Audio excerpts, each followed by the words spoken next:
Avez-vous déjà entendu parler du phénomène d'aversion à la perte? Ce phénomène a été démontré par deux psychologues israéliens, Daniel Kahneman et Amos Tversky.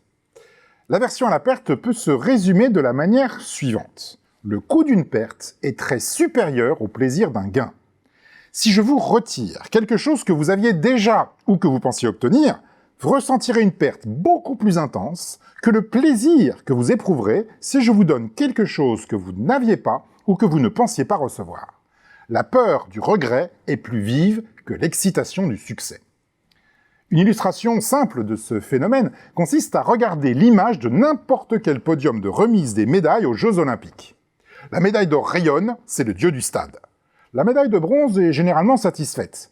Mais à l'inverse, la médaille d'argent est contrariée. La médaille d'argent est toujours contrariée, car elle surinterprète ce qu'elle a perdu, la médaille d'or, et sous-valorise ce qu'elle a obtenu, la médaille d'argent. De même, l'aversion à la perte explique que le bonheur ne croît pas linéairement avec l'argent. Au-delà d'un certain niveau, que Kahneman a évalué à 105 000 $ annuels aux États-Unis, à 100 000 $ annuels en Europe de l'Ouest et à 35 000 $ annuels en Amérique latine, la satisfaction cesse de croître. En effet, on passe alors dans une phase où il devient plus inquiétant de perdre ce que l'on a déjà qu'il est plaisant d'espérer gagner plus.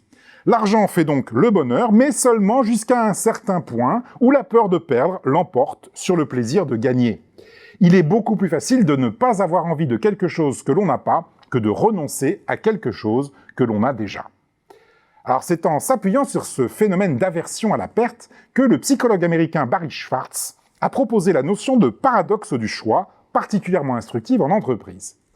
Si vous laissez à vos clients le choix entre deux produits, ils n'ont à renoncer qu'à un seul pour obtenir ce qu'ils retiennent.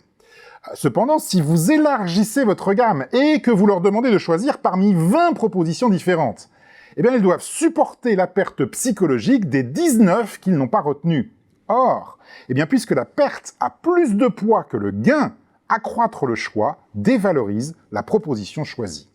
En fait, plus vous proposez de choix à vos clients, moins ils sont satisfaits de ce qu'ils choisissent.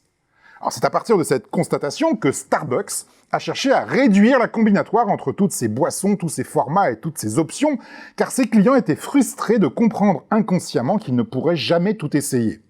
En réduisant le nombre de possibilités, la satisfaction des clients s'est accrue.